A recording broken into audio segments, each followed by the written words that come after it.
আজ বৈশাখ মাসের শেষ শনিবার, আর এই শেষ শনিবারই অনুষ্ঠিত হয় ভবা পাগলার ভবানীর মন্দিরের কালী পুজো। আর এই ভবানী মন্দিরের কালী পুজোকে ঘিরে শুধু রাজ্য বা দেশ নয়, বিদেশের ভক্তরাও এসে সমাগম করে এই মন্দির চত্বরে।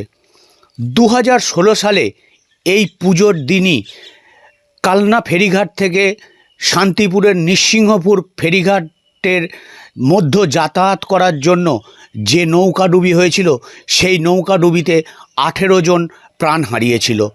তাই জন্য কালনা থানা বিশেষ উদ্যোগ নিয়েছে, চলছে বিশেষ নজরদারি এবং জলপথেও চলছে বিশেষ নজরদারি। আলোরও ব্যবস্থা করা হয়েছে পর্যাপ্ত পরিমাণে।